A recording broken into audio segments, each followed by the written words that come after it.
Sejam bem-vindos a mais um episódio do Agro e Prosa Podcast, um projeto do Departamento de Economia Rural da Universidade Estadual do Maranhão, que busca falar sobre assuntos das ciências agrárias com sustentabilidade, tecnologia e inovação.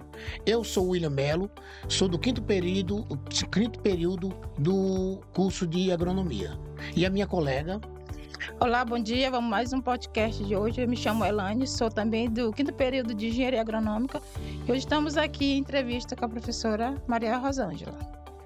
Antes de dar início ao nosso podcast, nós vamos fazer o nosso agradecimento de apoio à Proexai e ao Emanet, nossos parceiros para a realização desse projeto. E o episódio de hoje é com grande relevância para entender a realidade do campo e para isso temos a honra de receber a professora Maria Rosângela, que é conhecedora das questões fundiárias e sociais do meio rural.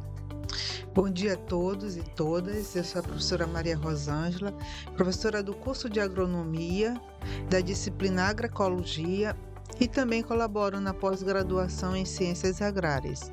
E é com muito prazer eu agradeço o convite feito pelos alunos para participar e poder trocar algumas informações, algumas informações que nós temos sobre essa questão tão delicada que é a situação fundiária no estado do Maranhão. Pois é, professor, nós sabemos que é uma questão delicada e bem complicada, nesse sentido, E para iniciar, nós vamos falar um pouquinho sobre a ideia central, da regularização fundiária. É simples, dar ao produtor ou à comunidade um documento oficial que comprove a posse ou propriedade de terra. Com isso, vem benefícios, caso acesso ao crédito, porque para ter acesso ao crédito, o produtor rural ele vai ter que ter o documento da sua terra, e o investimento, possibilitando assim ele ter o empréstimo para fazer o investimento. Dessa forma, é uma segurança ao produtor e até produzir conflitos. Nós sabemos que há muitos conflitos nessa questão fundiária, Sim, e essa questão ela é bem antiga aqui no nosso estado, vem da década de 1960, com a Lei de Terras, onde já foi uma lei que ela não favoreceu os agricultores familiares, a pequena indústria, mas sim os latifundiários, os grandes proprietários de terra. Então, no estado do Maranhão, isso é uma coisa bem antiga, bem conflituosa. Já nesse período já gerou conflitos entre os poceiros, certo? As pessoas que realmente estavam ali na terra e aqueles grandes empresários que muitas vezes vinham e achavam que a terra estava desocupada e queriam tomar conta, enquanto você tinha ali famílias há décadas morando, sobrevivendo ali daquela terra. Então isso é uma situação, não é nova aqui no nosso estado, tá certo? Sempre foi muito conflituosa, tá certo? E atualmente a gente tem, vamos dizer, aumentado os conflitos por conta dessa lei de 1991, certo? Que foi a lei 5.135, E nós temos atualmente a lei 12.169/23, que alterou algumas partes dessa lei de 1991. E essa alteração não foi muito em benefício dos agricultores familiares. Certo, professora. A professora, a regularização fundiária é frequentemente apresentada como chave para diminuir os conflitos agrários? Sim, é colocado, mas como eu falei, essa, vamos dizer, regularização fundiária no nosso estado, ela não é simples, ela é bem complicada, porque nunca, vamos dizer assim, ela conseguiu realmente dar o título para essas pessoas, tá certo, que moravam ali há muito tempo e que não estavam com suas terras regularizadas. Nós sabemos que muitos dos nossos agricultores, eles são analfabetos, e então às vezes as pessoas que têm mais mais conhecimento, chegam e às vezes, dão qualquer papel para as pessoas e tudo, e eles acabam sendo, vamos dizer assim, Ludibriados. Né? ludibriados, tá certo? Por não ter informação Por não... com respeito a essa questão, né? Isso. E nós sabemos que uma coisa muito importante é a informação. Então, visto que eles estão na área rural e às vezes não tem muito acesso a essas informações e por não entender, aí acontece justamente dessa forma que a professora comentou, né? E nós podemos ver que com a entrega desse título, né? Uma pergunta para a professora. Com a entrega desse título, né? De propriedade, impacta na redução dos conflitos? Será que entregando esse título para o agricultor, será que impacta essa questão de conflitos de terra entre a comunidade tradicional e o grande produtor do Maranhão, né? Nós estamos se referindo à nossa região, porque há muitos conflitos de terra nessa questão. Então, eles têm sofrido muito por querendo sempre esse título. Mas será que ele recebeu o título? Será que resolveu o problema? O que a professora acha nessa questão? Não, só como você falou, só receber o título não resolve a situação, mas já é um grande passo. Eu acho assim, é importante ele ter esse documento, muito importante. E aí a luta deles seriam para outros benefícios a partir de ter esse documento. Já tendo o documento, ele já se sente mais seguro para poder ter um crédito, como o senhor falou, uns financiamentos, melhorar sua produção. Então, assim, não resolve, mas aqui no estado do Maranhão, eu acho que é uma grande vitória já ter um primeiro passo, ter o documento em mãos. Como eu estava falando dessa lei, né, a 12.169/2023, que alterou parte da lei de terras, justamente aumentou de 200 hectares para 2.500 hectares a regularização fundiária. E aí os movimentos sociais, a FETAIMA, que é a Federação dos Trabalhadores dos Agricultores do Estado do Maranhão, certo? Eles começaram a questionar justamente isso, porque ao você aumentar, você vai contemplar não só o pequeno agricultor, mas outros agricultores. E aí que é a preocupação que isso pode gerar o quê? Mais conflitos, porque você aumentou a área, tá certo? Para 2.500. 2.500 não é agricultor familiar, não é pequeno agricultor, já é uma pessoa que tem mais posse. Então, isso é uma preocupação mais dos movimentos sociais, dos sindicatos no estado do Maranhão. Pois é. Professora, e na sua experiência em projetos e pesquisa e regularização de fundiárias, tem conseguido reduzir os conflitos no nosso estado do Maranhão? Olha, na pesquisa realmente ter aquele agricultor que ele tem sua terra regularizada, ele é bem mais tranquilo, tá certo? Ele aceita melhor a questão das pesquisas. Por exemplo, o sistema agroflorestal é uma experiência, né, de você montar SAF, e geralmente as pessoas que têm a terra regularizada, eles recebem melhor, porque eles estão ali, tipo assim, permanente, eles não ficam preocupados com a saída. Então, diminui realmente as tensões e eles estão mais tranquilos para receber, para fazer experiências, tá certo? Para essas trocas de conhecimento. Então, tem sim vamos dizer assim, uma interferência positiva quem tem suas terras regularizadas. E nós sabemos, professora Rosângela, que no Brasil os povos tradicionais seguem confrontando violência e entraves, né, burocráticos para garantir o direito à terra, apesar do respaldo constitucional, né, porque nós sabemos que é lei. Então, se os povos como os quilombolas, né, os indígenas, entre outros, eles têm direito à terra, né? Então, por esse motivo que eles batalham tanto para que venha essa regularização, né? E, por sua vez, quando se trata do agricultor, ele precisa para tirar um empréstimo, né, para investir na sua terra, para ampliar o seu projeto na agricultura, né? E, então, para isso, eles têm que ter um respaldo, visto que eles já têm esse respaldo da Constituição, então, eles têm mais que batalhar em prol disso aí, não é verdade? Então nós podemos ver nesse contexto que a redução de conflitos no campo, né, são opções mais urgentes, né, do poder público. Por quê?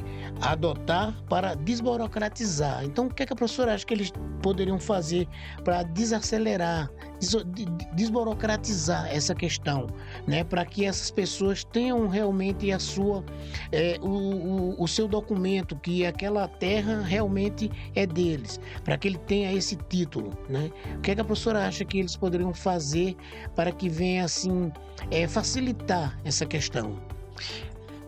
Sueli, a questão assim de ter uma lei estadual que proteja, né, que favoreça, ela é um primeiro momento. Mas você tem que construir isso nos órgãos que trabalham com a regularização fundiária. E essa construção é com pessoas, com funcionários, né, que estão ali, com os servidores.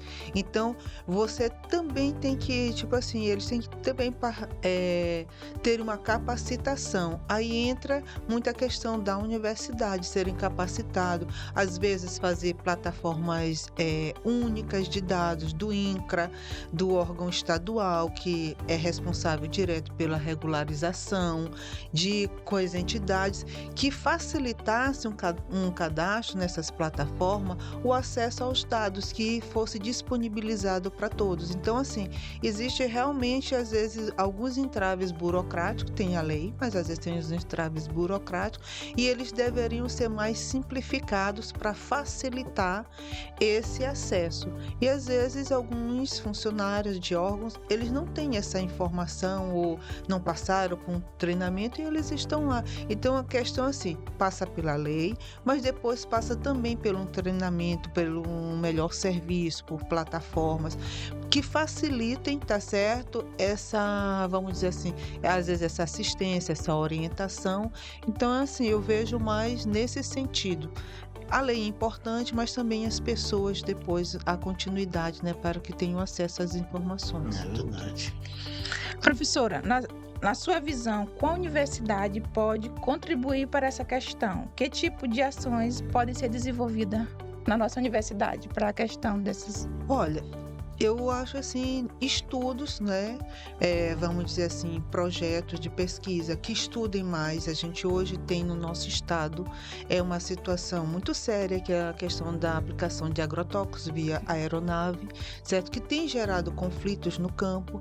E eu acho que se a universidade, se ela se envolvesse mais, ela fosse nesses locais pesquisar, os trabalhos, os TCC, as monografias dos conflitos nessas terras, nesses locais, são muitos municípios, eu acho que a gente poderia dar uma grande contribuição. E, tipo assim, como a gente está participando do podcast, né? Também abrir esses espaços dentro da universidade, de discussões, de debate, trazer essas pessoas, esses agricultores, para que a gente também os escutem, tá certo? Para que a gente também faça rodas. Eu acho que rodas de conversa. Eu acho que isso, vamos dizer assim, melhoraria muito melhor a discussão, além dos estudos, das pesquisas mais científicas que a gente fizesse, né, nessas áreas.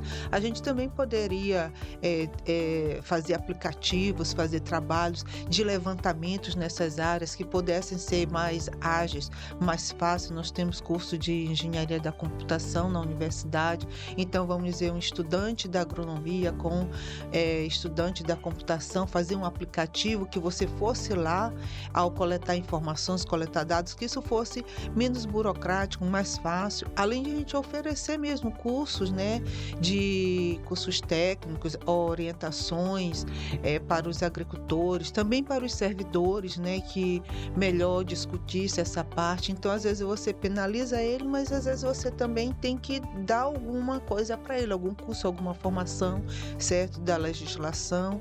E isso aí eu acho que ajudaria muito. Eu acho que o papel da universidade estaria muito nesse aspecto. Às vezes participar de audiências públicas, né, como uma entidade isenta, às vezes colaborar naquilo que eles precisam de informações também de forma isenta, né, que a gente pudesse contribuir com o conhecimento, na produção de conhecimento científico para amenizar e diminuir essas tensões no nosso estado. envolver, né? Envolver tanto o produtor rural, né? Como a universidade, porque através do envolvimento, a universidade indo até o campo, fazer pesquisa, procurar informar, né? Porque nós sabemos que alguns agricultores não têm algumas informações, principalmente se tratando de informações burocráticas. Então, a universidade poderia fazer esse papel, né? Trazendo até o agricultor, a própria universidade, como a professora já citou, e tratar do assunto, né? Trazendo para conhecer não só essa parte, mas muitos outros projetos que se tem dentro da universidade. De extensão, né? Para ajudar a eles, assim, se envolverem mais com a universidade, para poder, assim, desenvolver um papel, como que eu posso dizer, mais satisfatório, né? Porque eles vão ter conhecimento, vão, por sua vez, aprender muita coisa. Nós também da universidade vamos aprender com ele, né? Porque é uma troca, né? Então vamos trocar conhecimento, né? Então isso é bem interessante. Tem os sindicatos, né? Que eles congregam os agricultores de vários municípios, e a gente poderia mapear, às vezes, por exemplo, os municípios que estão mais necessitados, né? E a universidade, via sindicato, promover cursos, né? De orientações, de informações, e ali a gente vai, vamos dizer, fazendo o nosso papel, a nossa missão da universidade de contribuir, né? Então nós temos a FETAEMA, que é a Federação dos Agricultores também, que é o órgão que reúne todos os sindicatos. Então essa ligação, essa participação maior da universidade com esses órgãos é interessante, tá certo? Mesmo com o próprio ITERMA, né, essa ligação, você está participando dessa dinâmica. Eu acho que a gente daria grandes contribuições, sim, à universidade. Pois é, professor. Então, chegando ao final, né, de mais um episódio, né, por isso agradecemos a sua audiência, né, e convidamos a todos, né, a assistir os demais episódios e nos acompanhar pelas redes. Professora, então, de que forma o curso de agronomia tem preparado os profissionais para atuar a regularização fundiária e enfrentar desafios técnicos, sociais, legais e envolvidos nesse processo de resolução dos conflitos agrários? Eu acho que essa inclusão de, por exemplo, da questão fundiária dentro do curso de agronomia, ela é muito importante, que já está começando dentro do currículo. Está começando aqui com o podcast, né, com o departamento de economia rural, então trazer esse debate para o dia a dia dos estudantes, para justamente formar profissionais que vão sair e vão se deparar com essa situação.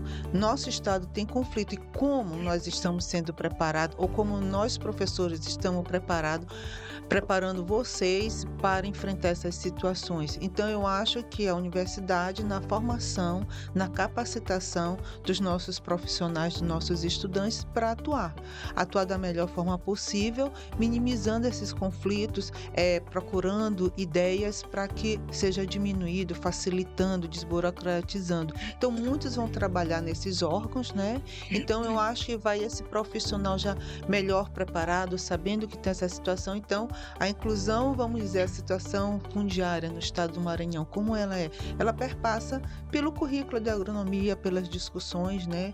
Que a gente possa estar debatendo a nossa situação e diminuindo, porque o Maranhão é campeão no desmatamento, é campeão na situação fundiária, de conflitos agrários e tudo. Essas informações a gente traz da FETAEMA, da CPT. Então, vamos dizer assim, no Nordeste, a gente está sendo o primeiro nessa situação ruim. Então, eu acho que a gente tem que diminuir essa nossa realidade. Mudar, tá certo? Mudar essa realidade. E a gente muda, a universidade teria o papel nessa formação dos nossos profissionais, incluindo, debatendo, né? Fazendo se aproximando mais dessa situação com os agricultores, com os sindicatos, para a gente atuar para diminuir essa situação. Muito obrigada, professora. E nós encerramos o nosso episódio de hoje, no qual discutimos a regularização fundiária pode ou não contribuir para a redução dos conflitos agrários, e o papel essencial é de diferentes profissionais nesse processo. Agradecemos a professora Rosângela pela participação. Muito obrigada, professora, pela sua participação, pelos seus conhecimentos em mostrar como é que a senhora convive nessa parte, que a senhora visita áreas quilombolas, indígenas, que a senhora faz parte da agroecologia, a senhora sabe esses conflitos agrários que os pequenos agricultores enfrentam, e é muito dolorido, porque a senhora vê lá mesmo, na prática mesmo, a senhora corre atrás, a senhora tenta mostrar para nós, alunos da universidade, o que ocorre realmente no campo, e é muito gratificante isso. Muito obrigada pela sua presença. Estamos aqui, professor, uma lembrancinha do nosso podcast. Sim. E obrigado a todos a nos acompanhar e até o próximo episódio.